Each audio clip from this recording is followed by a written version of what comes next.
en cuanto a que se debe incrementar la participación ciudadana y se debe oír a todos en la toma de decisiones.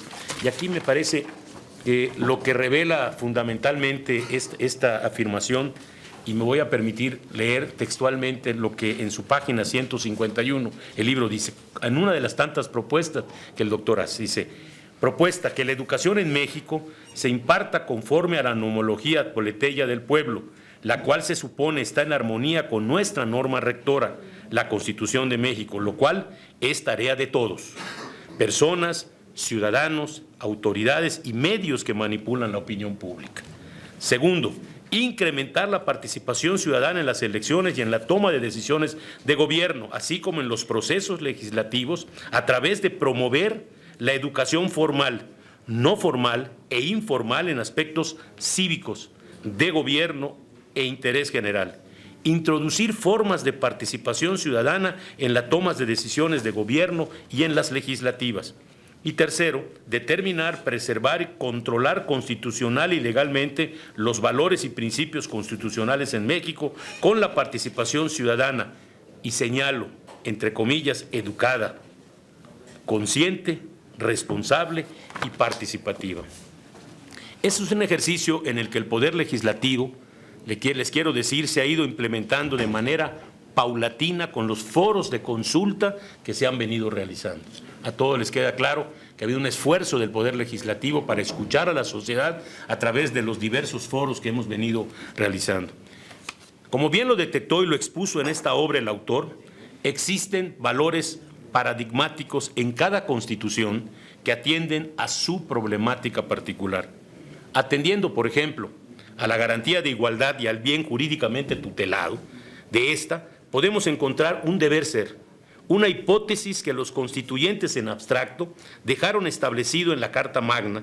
Sin embargo, la nomología tratada por el autor, la cual es la imperante en las adiciones, apreciándose no solamente en nuestra Constitución, sino en la de las otras naciones, las cuales atacando problemáticas, como por ejemplo la de la mujer, a la que históricamente se le han ido reconociendo sus derechos políticos, como el derecho a votar, y yendo aún más allá, se ha llegado a la necesidad de dictar determinadas disposiciones para asegurar su protección, siendo que nadie podrá negar que son la mayoría de las víctimas de los crímenes de género. Todas estas ideas que pudieran saltar a la mente, nuestro autor no las menciona simplemente, sino que hace un profundo análisis jurídico normativo de nivel constitucional más allá de la ley. Él va a la epísteme del prototipo de normatividad constitucional, encontrando los valores que toda Carta Magna, redáctese o elabórese de la manera que sea, debe tener. Esos elementos que el autor define como paradigmáticos, en otras palabras, lo que nunca debe faltar en toda Constitución y que son los derechos fundamentales por todos conocidos y que pueden identificarse en toda norma suprema, y se crean atendiendo a las características propias de cada sociedad, no solamente aplicado a un individuo, sino a ese ente social que él nos menciona, y lo subrayo, como memoria colectiva. El autor, en forma por demás brillante, nos lleva a conocer desde la comunidad autóctona, pasando por su evolución en el mundo, los imperios, el medievo, el paso del mercantilismo al capitalismo hasta la era global, la forma en que fueron enriqueciéndose las constituciones, incluyendo la mexicana, con dichos derechos fundamentales que, como bien lo expone y analiza el autor, son el prototipo. Es decir, el bien jurídicamente tutelado en el caso de nuestra Constitución y respecto de esos derechos fundamentales de los que nos ilustra el autor, ya sea de una u otra manera, se encuentran en toda Constitución de toda sociedad democrática. Dicha pretensión resulta directamente proporcional a la nomología, tal como lo expresó el doctor Covarrubias, puesto que son resultantes de un proceso social del cual se desprenden los preceptos constitucionales, por ejemplo, el derecho agrario, fruto de las luchas por los conflictos de la tenencia de la tierra, algunas veces incluso armadas, y el caso del derecho del trabajo. Hoy como ayer, bulle nuestra sociedad en una eterna transformación que obliga a la politeia, que es el estudio de las constituciones, en su interacción con la nomología, que es la conciencia social, lo que quiere el pueblo. Esta obra nos lleva a comprender que existe un delicado equilibrio entre los principios y valores de la sociedad y las normas rectoras. Incluso va más allá, manifestándonos que debe existir un equilibrio que el autor llama armonización de los ejes, nomología, politeia, y que se refiere a la armonía entre la conciencia social, las normas jurídicas y el bienestar en general.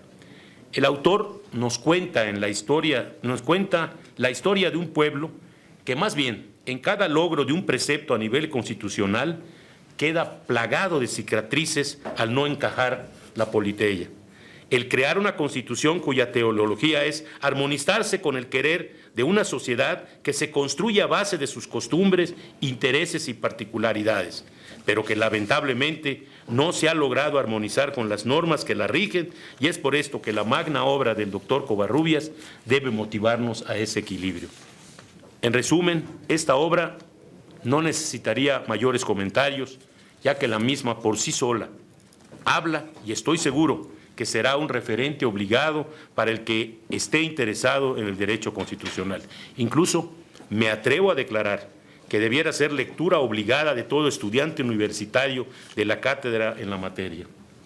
Señor magistrado, siéntase orgulloso de esta obra que ha creado, del estudio sensible que hace usted de las sociedades del globo en su conjunto y de los paradigmas que imperan en las normas rectoras de cada una de ellas. Estoy cierto que su aporte hará eco en los círculos políticos y sociales. Felicidades y enhorabuena. Muchas gracias. Muchas gracias, señor senador. Creo que ha sido una participación brillante, como siempre, la del senador Cleominio, que hemos atendido muy puntualmente. Yo quiero agradecer muchísimo la presencia de un extraordinario amigo que ha podido compartir con nosotros otros escenarios académicos y que hoy, nuevamente, con su presencia, pues fortalece este tipo de eventos que en el Senado de la República hemos intentado hacer varias veces. Muchas gracias al consejero Luis María Aguilar de la Judicatura Federal. Gracias. Bienvenido, señor consejero. Como siempre en esta mesa plural y de espacio en el Senado de la República, nosotros los senadores nos sentimos muy honrados ante la presencia de textos, de libros y de autores como el que hoy nos acompaña, el doctor Covarrubias. Y es por eso que, siendo su amigo y siendo un senador también muy participativo, le damos la bienvenida también al senador Arturo Escobar. Muchas gracias, senador, por su presencia. Y a continuación vamos a darle el uso de la palabra al maestro Celso Rodríguez González, quien es licenciado en Derecho por la Universidad de Guadalajara, licenciado en Ciencias Sociales en Educación Media Básica por la Escuela Superior de Jalisco, tiene una maestría en Derecho Penal por la Universidad de Guadalajara y un doctorado de Administración de Justicia por la Universidad Autónoma de Nuevo León. Es actualmente el presidente del Supremo Tribunal de Justicia del Estado de Jalisco, a quien le damos la bienvenida y le damos la palabra. Adelante, señor. Gracias a todos por la invitación, les agradezco mucho. En principio quisiera destacar principalmente la trayectoria del doctor José de Jesús Covarrubias Dueñas, a quien conozco desde la juventud, con quien tengo un gran aprecio. Compañero de Jalisco, compañero de estudios, hemos coincidido en algunas cátedras en la Universidad de Guadalajara.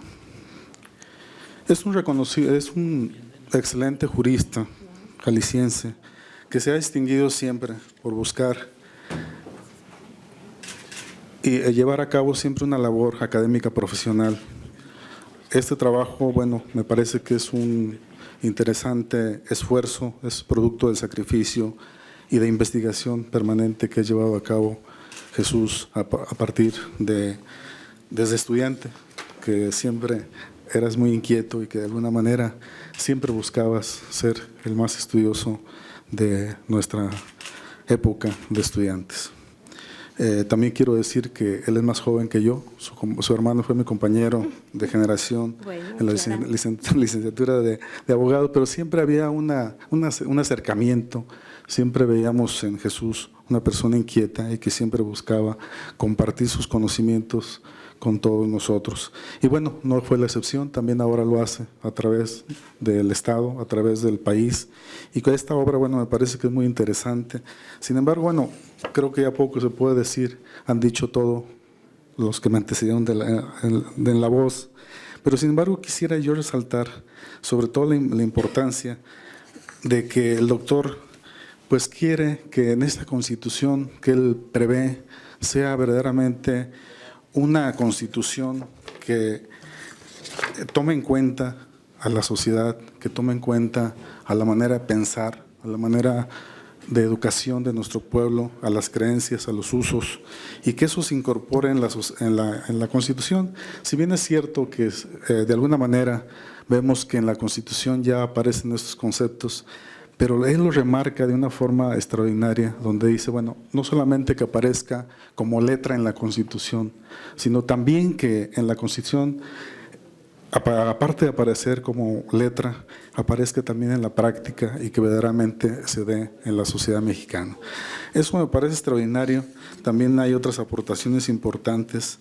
Cuando dice que debe analizarse en relación a otros países, en la antigüedad, incluso con la misma Grecia, para buscar que nuestra Constitución verdaderamente cubra con todas las necesidades básicas que tiene la sociedad mexicana. Y también, bueno, por ahí establece que no debemos traer temas de moda, incorporarlos a nuestra Constitución y hacer parches en la Constitución que al final de cuentas de nada sirven, porque son algunas circunstancias que son de moda en otros países y que consecuentemente pues no tienen una trascendencia en la Constitución. Incluso por ahí, aunque no lo dice de esa manera, pero señala que somos un país que firmamos todos los tratados y que al final de cuentas no los podemos a veces de alguna manera ejecutar, porque no tenemos incluso las mismas creencias, la misma forma de pensar que otros países, incluso la misma ideología, la misma educación.